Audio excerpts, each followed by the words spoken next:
Sahanavavatu Sahanau Bhunaktu Sahavidyamkaravavahai Tejasvinavadhitamastu ma vidvishavahai.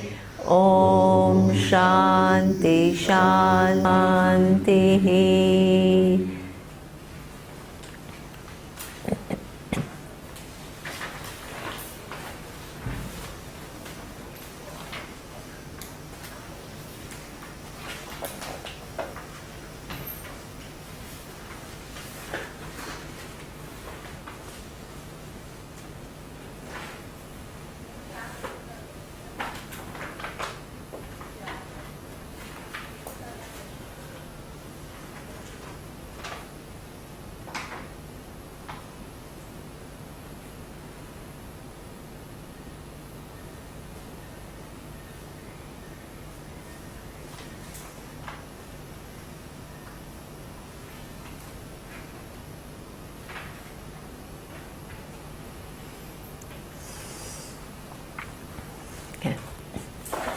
So, yesterday I said that Taittiriya Upanishad has 3 chapters. The first is Shiksha Valli, the second is Ananda Valli, and the third is Bhrigu Valli. So, what we are going to do is Ananda Valli, which is second. Okay? And the commentary of Bhashyakara starts the second chapter by saying how the second chapter is different from the first chapter, which is Shiksha Valli. Okay? As I had told you, there is a difference between Karma Kanda and Jnana Kanda. The Shiksha Valli, in fact, even though it is part of the Upanishad, it does talk a lot about, what kind of conduct one should have. Okay? And it also talks about a certain upasanas, because the preparation is very much integral part of understanding the whole reality. So we are not here sitting in a kind of a classroom where we are only concerned with, like a philosopher or a scientist who just wants to find out some truth, and the person is kind of not connected. It's almost like a subject matter away from yourself. Okay? Here you are the subject matter, so how you are and your notions about yourself all have to be corrected in order for this knowledge to take place.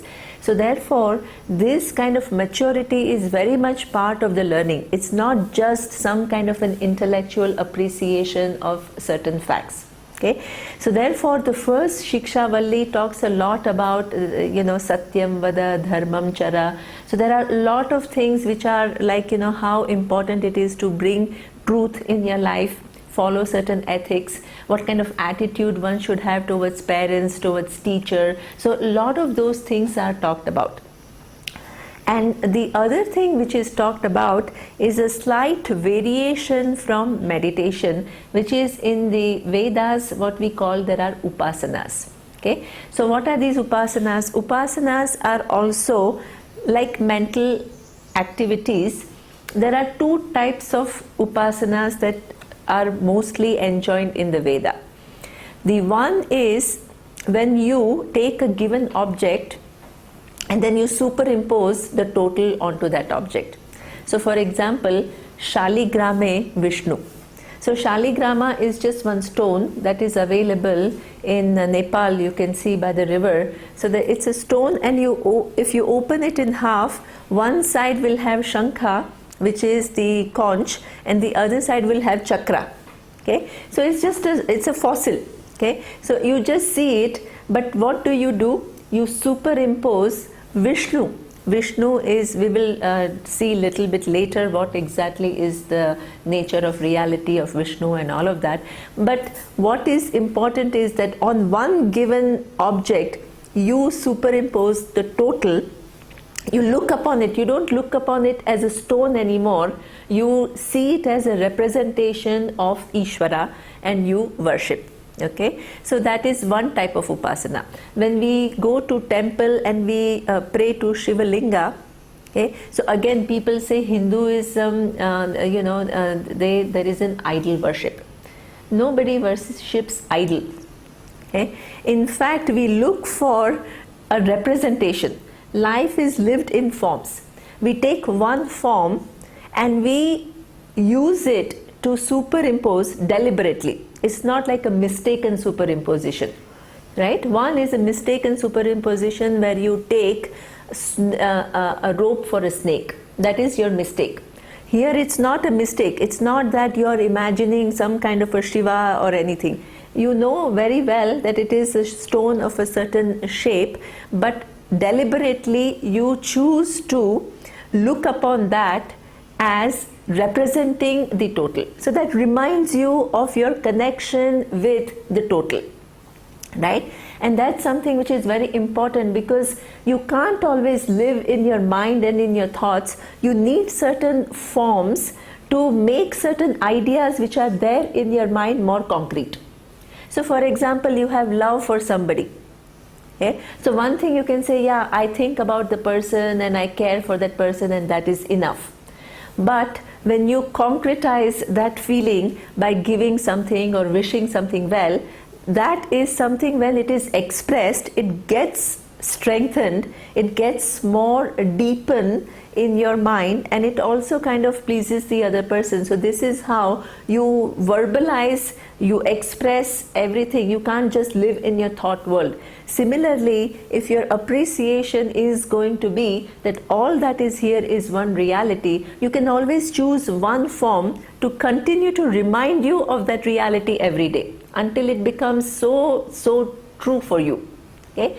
So this is what we call one type of upasana. The second type of upasana that we do is to see your connection with the whole universe. Okay? So for example, there is one way to do that, and that is to see that your physical body, okay, and every other physical body of a human, of a bird, of a reptile, they are all made up of the same basic elements, where you see your connection with the whole universe. Okay? You don't see yourself as an isolated person, or your prana, the way your pranic function works. Niru is teaching you pranayama. So that technique works for every human being. Okay? It's not only, it only cleanses her body and not our body. So there is a whole system there operating, which what applies to one human being also applies to everything else. Okay?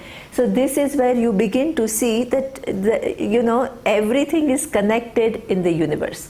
Then if you go to the medical science, many times before the medicines are given to human being, they are tested on animals.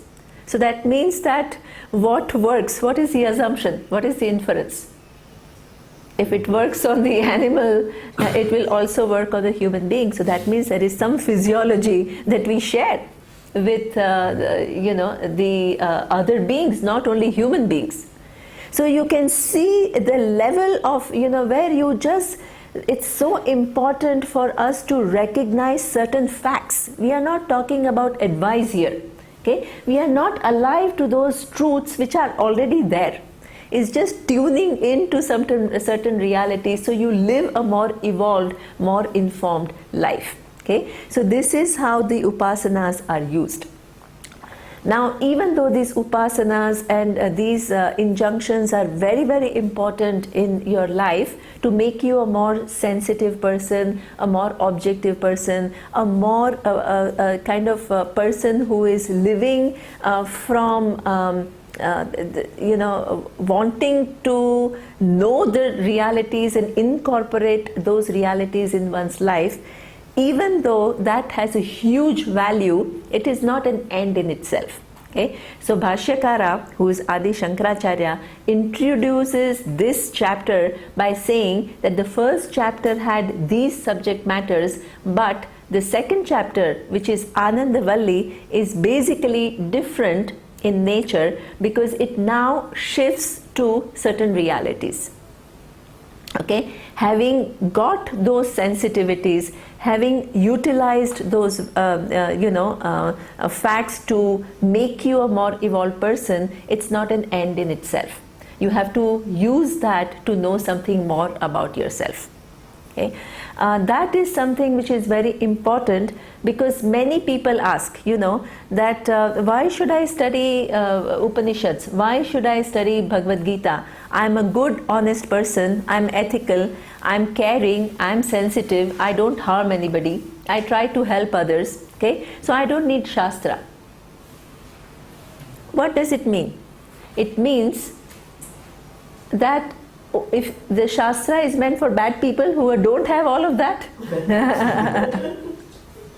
Actually, that's very common.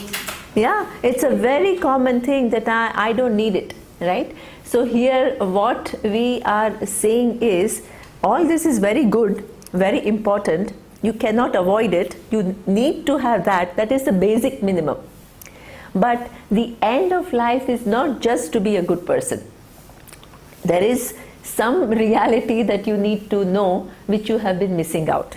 Okay? And if you miss that out, the whole life, according to the Veda, is kind of wasted. Human life is wasted because you, as a human being, has the potential to know your true nature. So this is where the first sentence of the Valli starts with this this promise of what this knowledge can do for you. Okay, so I will chant. If you can chant with me, what I will do is I will chant up to Brahmana Vipaschiteti. Okay, these are swaras, so I don't know if you know how the swaras work. Do people know? Otherwise you just listen. Okay, so it starts with Brahma Vida apnoti param tadeshabhyukta satyam jnanam anantam brahma yo veda nihitam guhayam parame vyoman so oshnute sarvan kamaan saha brahmana vipaschiteti. Okay, it starts with Brahmavid apnoti param. The knower of Brahman gains the highest. Okay. Now this is a promise. I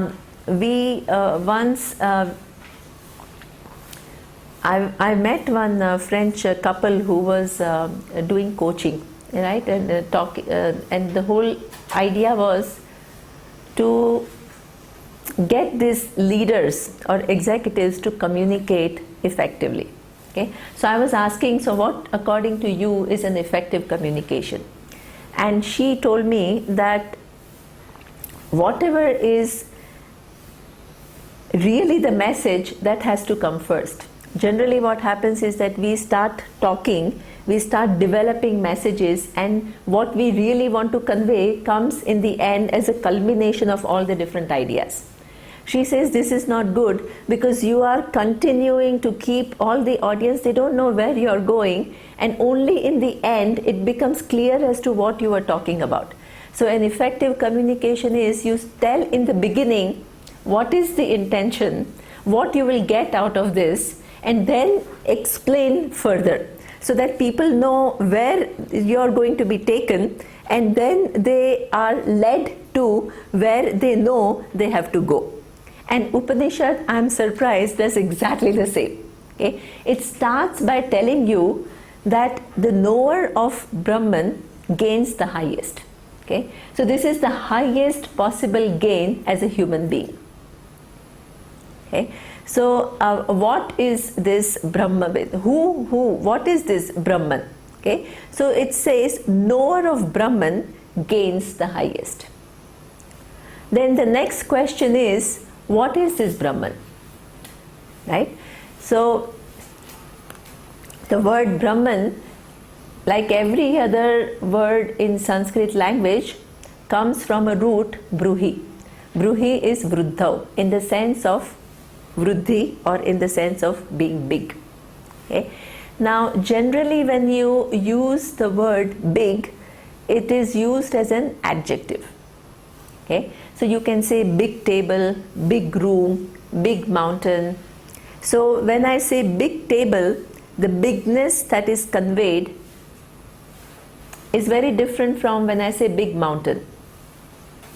right? So the big as an adjective qualifies a noun, and the bigness is decided by the noun that it qualifies, right? Now in this case, Brahman is not used as an adjective, it is used as a noun itself, right? So when it is used as a noun itself, that means it is how big? There it says big without any limit, limitlessly big. There is no qualification of that bigness, unlike in the other case when it is used as an adjective, right? So it is Brahman is that which is limitlessly big, okay? Now the knower of that Brahman, which is a reality which is limitless, okay, gains the highest. Then the next question Shankaracharya asks is, let's say I know something big. For example, in this world there are many people, and I know somebody who's big, let's say Obama. Or I know, many people like to drop names and say, oh yeah, I met Obama, and oh, I was with Bill Clinton, and oh, Steve Jobs lives next to me. And people like to say these things because they feel somehow good about themselves. So that means relative to them, they try to find somebody who's big, right? And then they try to associate with them, which makes them feel a little bit better. Okay. Now, does that really solve the problem of your knowing something which is bigger, right? It doesn't necessarily, which is other than you. Sometimes it reminds you of your own smallness. So it's not that, always knowing something big which is other than you is going to solve the problem. Okay. Similarly, if you extend this idea, and if you say that this, let's say the people talk about, oh, I had a vision of some Ishvara in that given form. Ishvara is the cause of the universe. We will see what the nature is. Okay. Now if you take it as something which is other than you, then in fact this Bill Gates or whatever, they have certain power over you, but it's still very limited. Now the bigger that person is, like the king or some god or whatever, your smallness will go on increasing, because compared to them you're even smaller. So that means that anything that is very big, if you know as something which is other than you, then it is never going to solve your problem. So therefore it says, Brahmavid apnoti param, you gain the highest. How is it possible that you will gain the highest by knowing Brahman? Only if you know Brahman not as an object, right? Not as something which is other than you, but it is something which is you.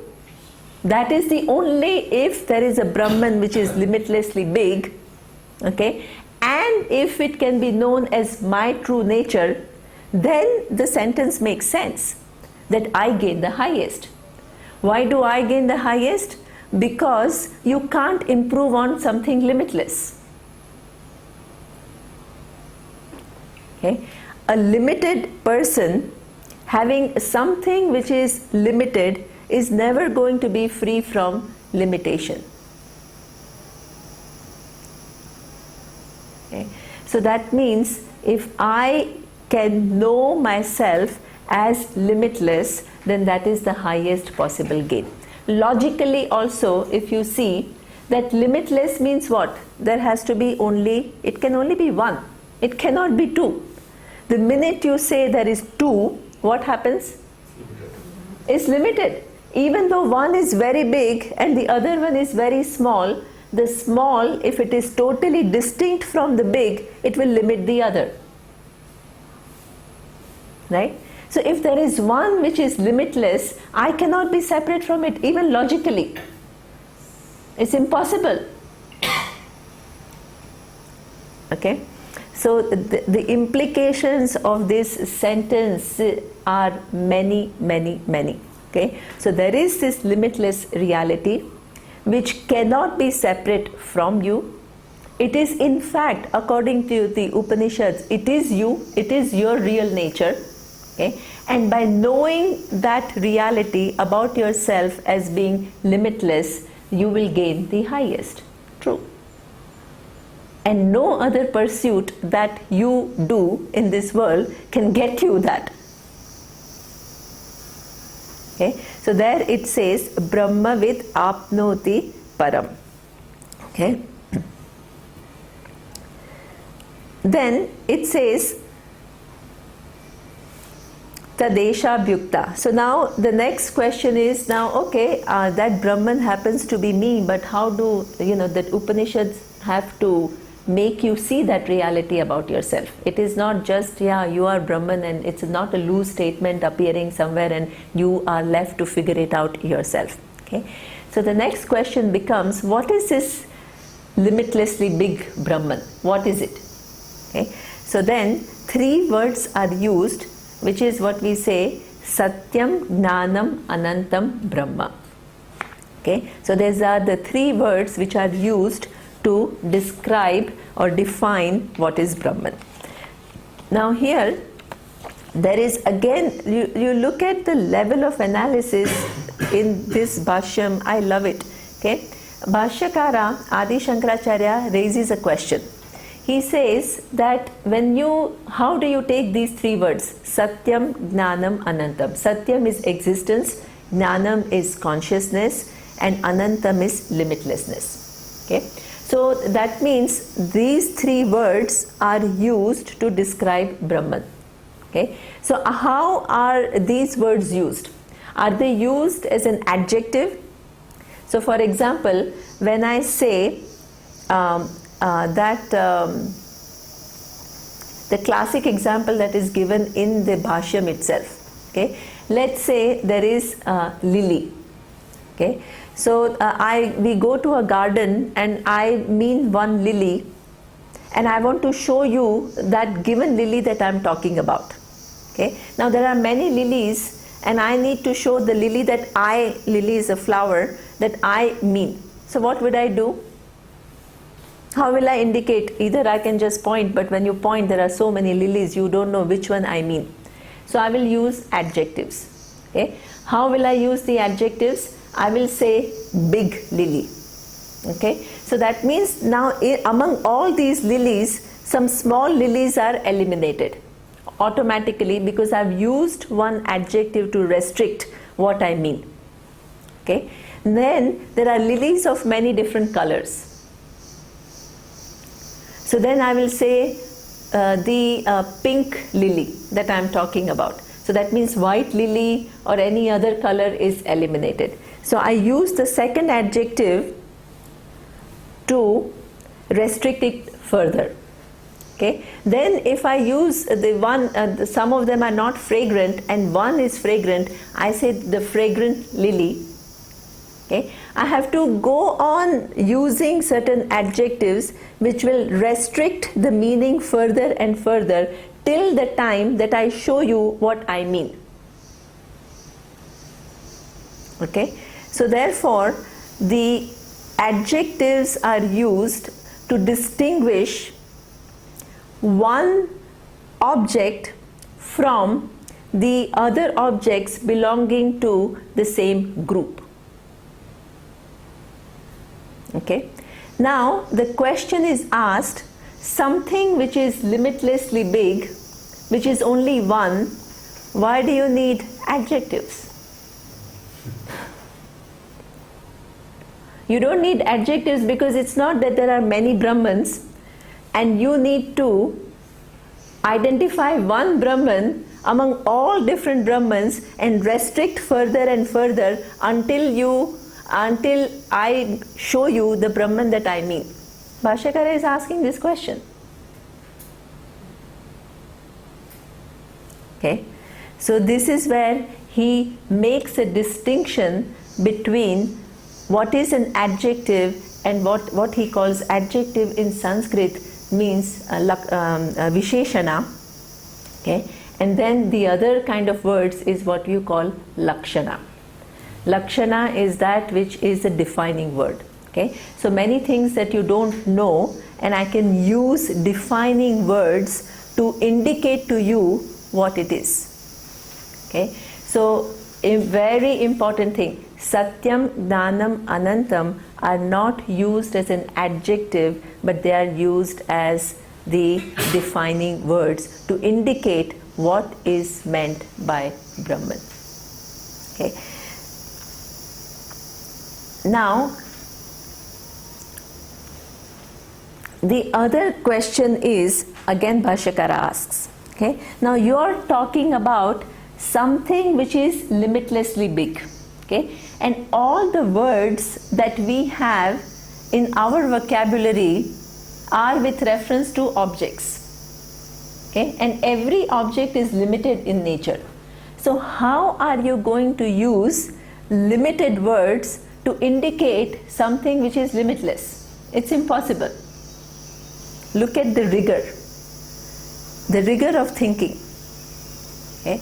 Then he says these defining words are used in a way, we will see a little bit later in detail, okay, are used in a very, very specific manner. And this is why the whole teaching and teaching methodology becomes very important. You can't look at the dictionary, look at the words and try to get the meaning and put it all together and to understand what the Upanishads are talking about. Because there is a highly sophisticated methodology that the student receives from the teacher, and that student who then becomes a teacher utilizes to make you see what the Upanishads want you to see about your own nature. Okay. So therefore, they say that these lakshana in these words that are used, Satyam, Gnanam, Anantam, they call it Bhagatyaga Lakshana. What is Bhagatyaga Lakshana? It is that one part, Satyam is existence, Gnanam is consciousness, and Anantam is limitlessness. Okay. Now, when you use the word existence, it gives you certain understanding of existence, okay, that you know. And your understanding is existence that is generally is within time and space. Now you use that word existence and you remove the notion that you would have with reference to existence within time and space. Okay, so then you remove one part but you retain some meaning of that word. So a part is given up and part is retained. And this is how, using the known words which are limited, you are made to see something which is free from limitation. It's employing of the words. Okay, Gnanam is the same thing, consciousness. Generally, the idea that we have about consciousness is very limited consciousness. I generally connect with reference to my own being, right? Here what is indicated is a much limitless consciousness. It's not what I understand, but I have to be taken from what I understand to what Shastra wants to convey, by negating what the Shastra does not mean and retaining the essential meaning. So the whole methodology is such that using the known words, you take out certain limitation, a certain connotation, and you indicate what needs to be communicated. Okay? So this is how the employment of this word is. Now look at the first word. So what is Satyam? Okay? So Satyam, as I said, means existence. Existence, as I had said, existence, when we say, it means what? Existence of, generally we say existence of what? Of a table, of a tree, of a mountain, okay? Galaxies, stars, planets. So it's all existence. This is what we mean by existence of a given thing. Bhashyakara defines the existence as that which, when it is determined in a given manner, it does not deviate from that. Okay? This existence is very peculiar existence. Why?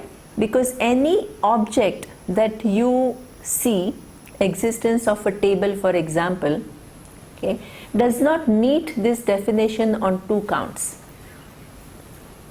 One is that existence of a table which is determined at one given point in time, after 1,000 years it will not be existent anymore. Yat vishayena nishchitam tat na vyabhicharati. Once it is ascertained in a given way, it does not deviate from there. So existence of a given thing does not meet the definition of the existence that Bhashyakara or what Shruti means, what Upanishads mean. The same logic you will apply to any other given object in the universe. The mountains maybe have a much longer life, but they are still finite. They are finite in time and space. Okay, galaxies, maybe there are billions of years ago, but still there is a finite existence. Okay? Once it is determined in a given way, it doesn't remain in that way. And while it remains, while the existence is there, it's constantly changing. We don't come to know the minute changes that take place, but at every second the universe is not the same as it was 1 second ago. At micro level, so many changes take place in the body, in the galaxies are moving, everything is, nothing is stationary. The visual aspect is that the Prakash is Prakash and Nirav is Nirav, but so many changes are taking place at cellular level that they are not visible. But after 5 years, if I see Prakash looks different, that's when it becomes visible. But it's not that the change has taken place only 5 years after. The constant change culminate into a different form which becomes visible after a certain time. So that means anything which is ascertained in a given way a second ago doesn't remain the way it is next second.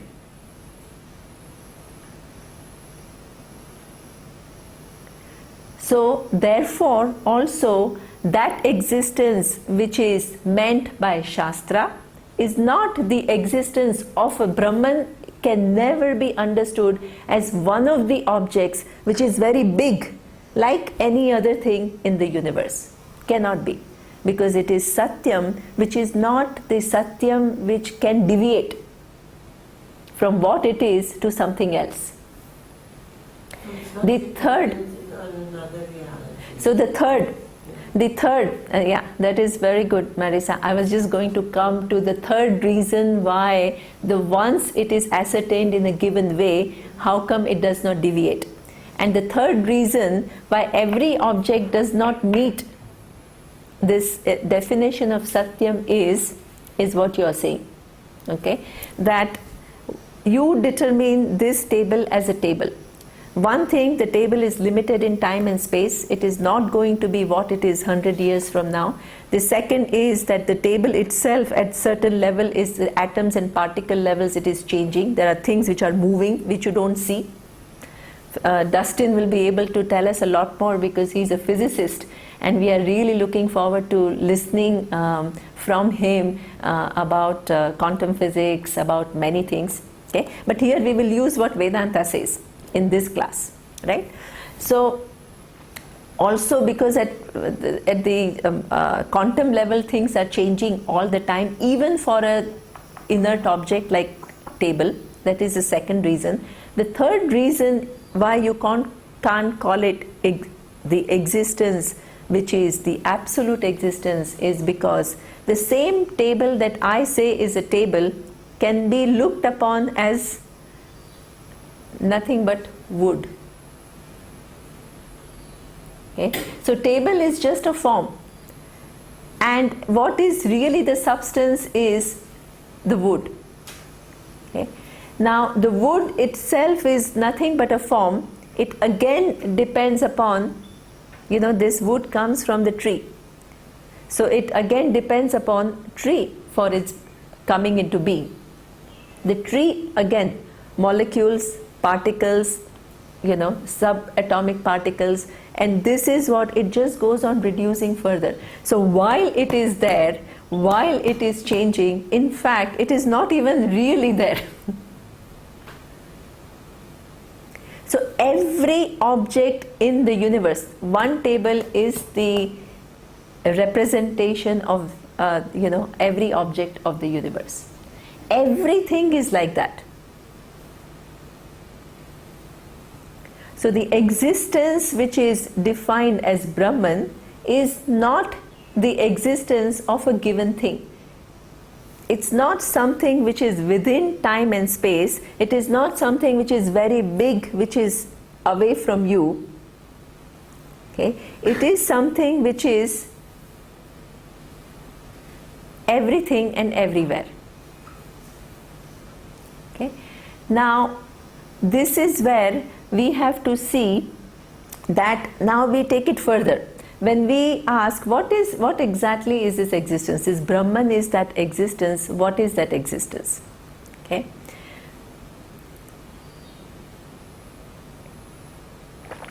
So that science can take us very far. The rishis did not have quantum physics. They were talking about the fact that the world is mithya. It has a dependent reality, but they had to use simple examples such as pot clay, okay, and simple examples such as gold and chain, okay, that there is a form and then there is a substance, right?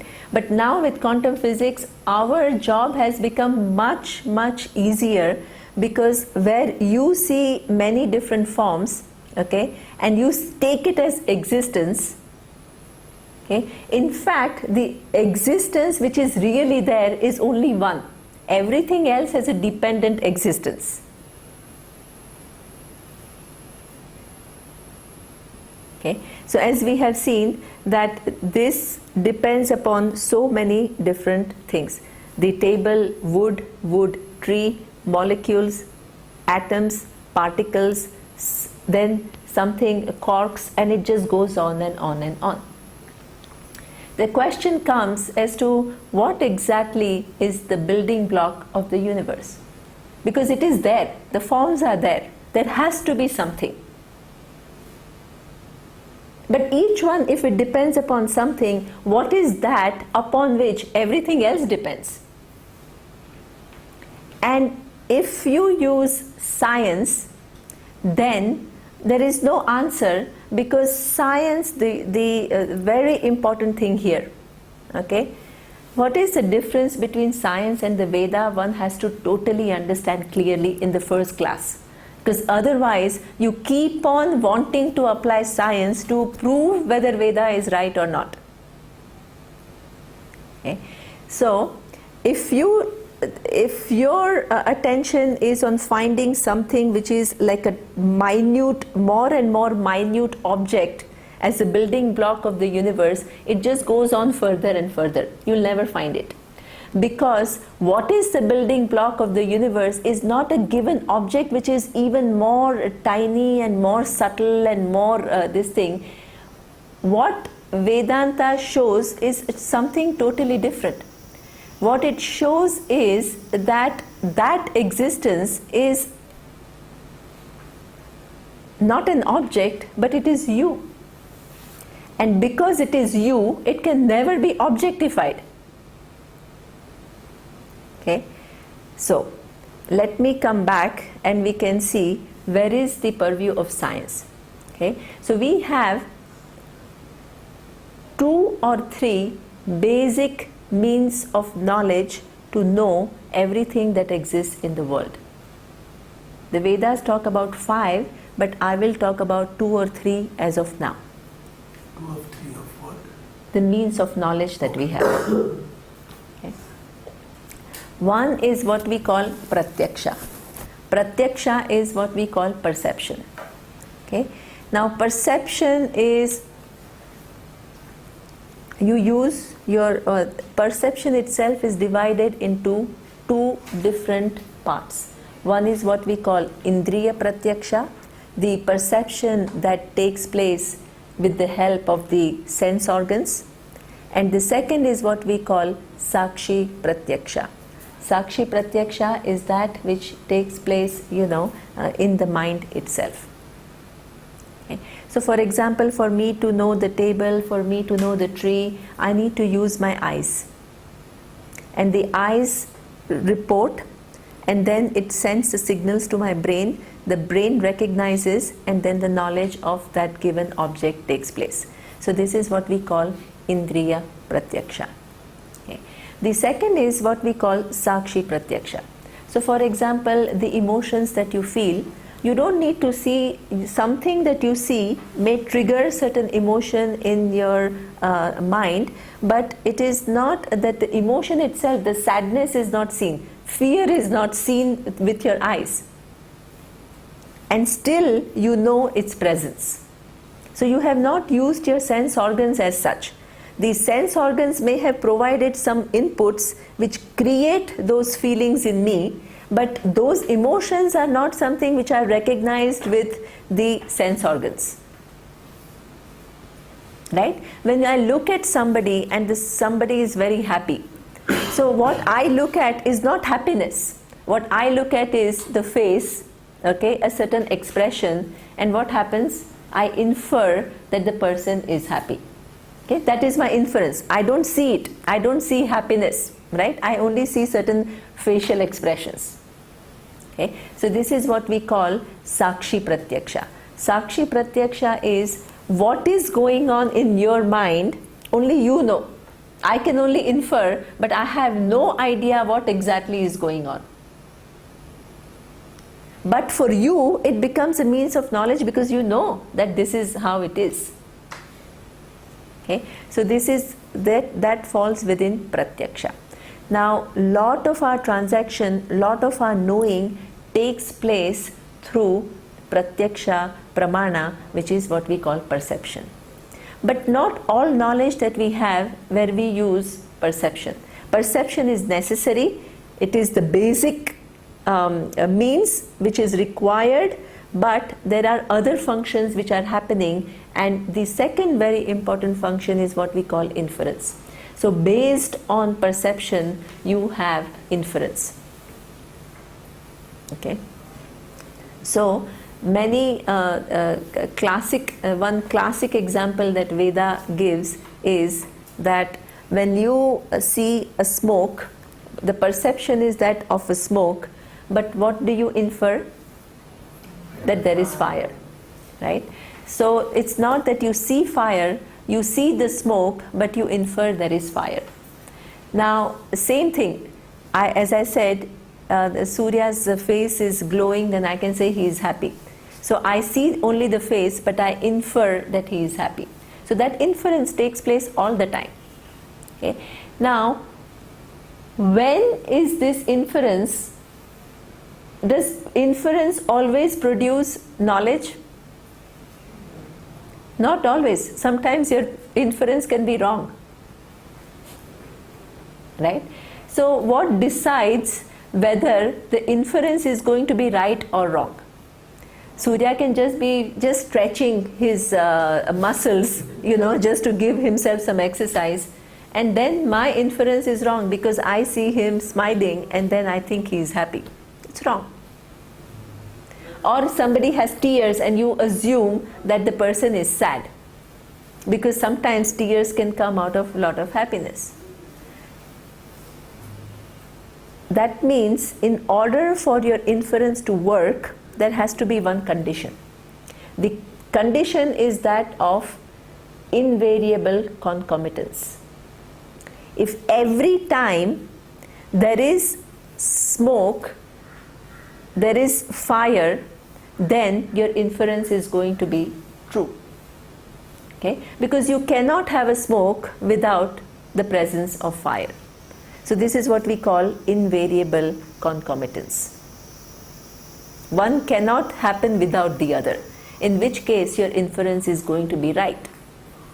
But in some cases, there is no invariable concomitance. Right?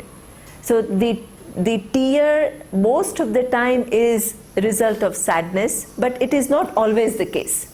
So because there is a deviation, your inference can go wrong. Okay. So therefore, whenever we do inference, in order to make sure that it is a means of knowledge or it is producing the right thing, you want to check whether there is an invariable concomitance or not. That is a good sign for you to then see whether my inference is going to work or not. Okay. Then you have something, the third thing, which we call arthapatti.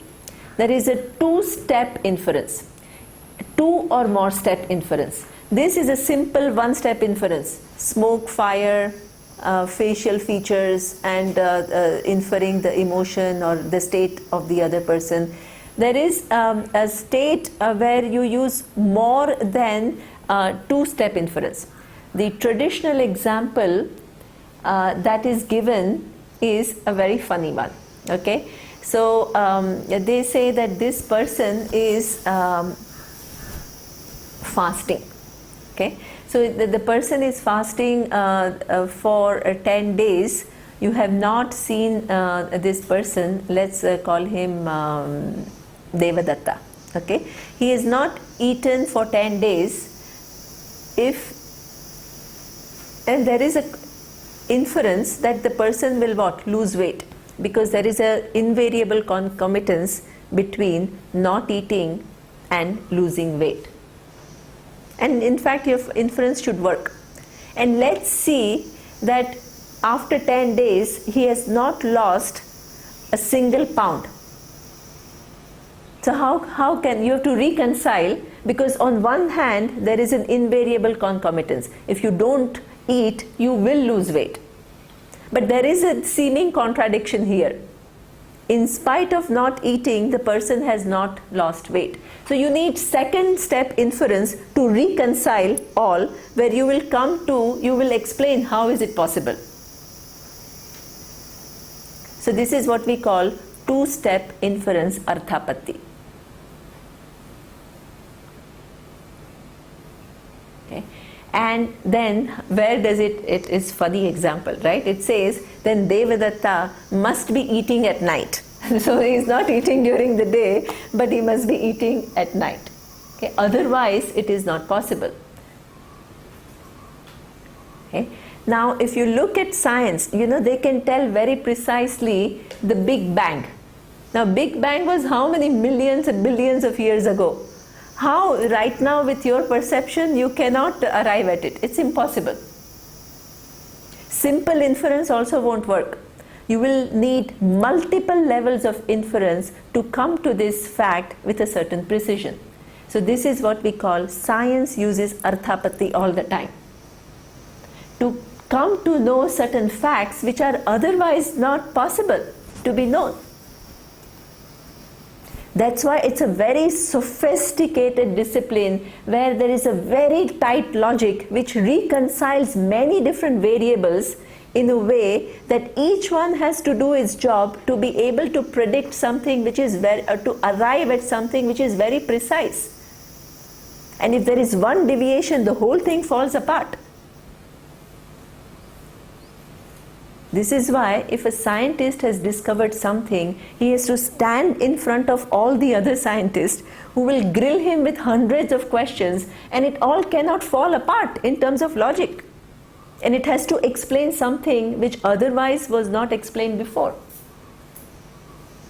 So arthapatti is used very extensively in our life. Any advanced learning uses a lot of arthapatti.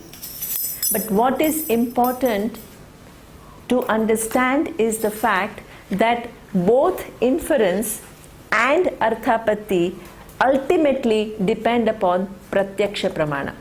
You have observations, and based on you use those observations to have inference of one step or multiple step. Okay. Now, if one has to know about oneself, one's own nature as being Brahman, limitless, Because what was the first sentence? The knower of Brahman gains the highest, and we have seen that that Brahman cannot be known as an object. Because if it is an object which is other than me, it becomes limited. You put everything together.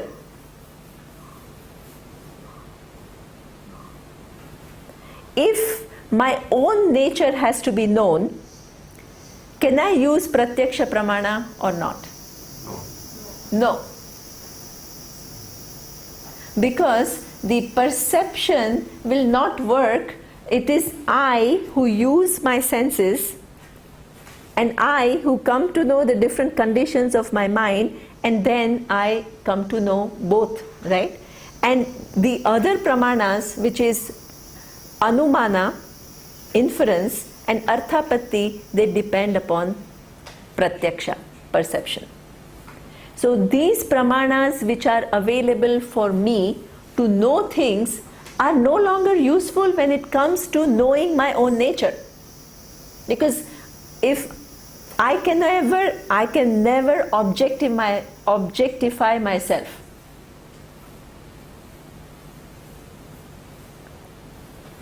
Then what happens? You need an independent means of knowledge. Okay? And this is where Vedas walk in. Very critical. Because many people say Vedas are scientific. This is the biggest myth. It is totally, they think they are praising Vedas by that, but actually what they are doing is they are taking away what the Vedas have to produce. If it is scientific, what does it mean? That it says what science says. If science already knows everything, you don't need Veda. Veda is a mere repetition of what science is saying. Scientific sometimes is used as opposite of rational. It's common language thing. It's based on pratyaksha. But exactly, so how you this is exactly the thing. You don't use just the words. This is where you see the integrity of Bhashyakara. You don't use words, because then anybody can ask this question. If it is scientific, then why do I need Veda? What answer you will have? So this is why this knowledge is something which is it's not creating some vague ideas and just using some words. It is all a very, very precise using of words to make you see certain realities which are there. And the integrity of Bhashyakara is in that. Okay? He asks this question, how do you use adjectives? Right? He asks these questions. Otherwise, the Brahman is Satyam, Jnanam, Anantam, and Satyam is this, and it doesn't just go on. No, there is not just chattering away of things. There is analysis. Very tight analysis which makes you a person with clarity of thinking. It's not a discourse. This is not a discourse. This is using a pramana to make you see what is there. What is here and now. And the whole approach is the inquiry which is as precise and as accurate as possible, so you cannot but see what is being said by the Upanishads. And taking out all these vagueness and ambiguity and all the big jumbo mumbo that we all have in our minds. To become the person. It's like, that person that Surya is talking about, through meditation. We are trying to become this person who is focused, who can think about certain things with certain clarity, at a certain depth, with a certain analysis, which is able to see things, put many different parts together with certain clarity.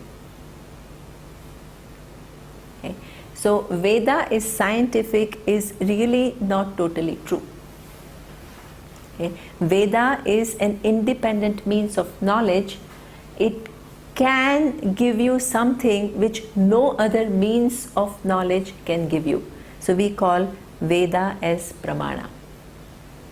The whole tradition treats Veda as Pramana, an independent means of knowledge. Now what does it do? It throws light upon yourself, who you are. According to it, you are Brahman. Okay. How does it show? Through the use of words. How are the words, how are people ask this question, how will the words convey who I am? They are just words. So as I said, they are used in a very specific manner with a given methodology to lead you to see your real nature. They act like mirror. But in order for them to act as a mirror through which you can see yourself clearly, you need a teacher who can do that job, who can lead you to discover this. The words become alive, right? And they do their job of making you see what Shastra wants you to see. Now, very important thing that we have to understand, and then I'm way over the time. I'm still 5 minutes. Okay. The second thing, which is a little bit what you are saying, it's very important. When you say a means of knowledge,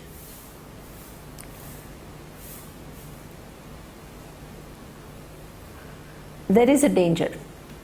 Okay? Because once I declare something as a means of knowledge, I would say no other means of knowledge will get me to this reality as Veda. So that means I have to blindly believe what Veda is saying, because anyway my perception will not do the job, my inference will not do the job, my arthapatti will not do the job, right? So whatever Vedanta says remains the truth, because it's an independent means of knowledge that nothing else can arrive at it. Then it can almost become like a blind faith. You take it as the reality and somehow you make it all true.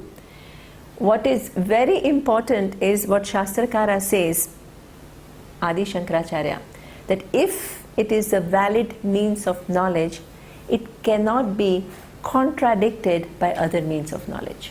That is important, because what it means that what Veda says cannot be arrived at through science or through inference or pratyaksha, but what it says can also not be contradicted. This is why you have to use a lot of reasoning to see whether what Veda says remains true or not. That's where the challenge is. This is where you can say that it's true, that no rational thinking can deny what Vedanta says. It can explain away many things. I see many and Vedanta says all that is here is one. So I have to reconcile. But it will make me it will make me see how there is only one in spite of the visual appearances of many. It can explain away my perception. It can explain away my inference and arthapatti. So that means what Vedanta says cannot be arrived at by other means of knowledge, and what Vedanta says, if it is valid, it cannot be contradicted by other means of knowledge. That means that it has to stand my reasoning. It cannot get away with just saying something and I just have to blindly accept it. And this is why in the Upanishad commentaries there is an extensive use of logic to show that how what Vedanta says cannot be contradicted by any reasoning. It seems like logical, but it is not only logic. Very important. Its subject matter is something which cannot be arrived at by logic. At the same time, it is not illogical. It does not contradict logic. This is the strength and beauty of Vedanta.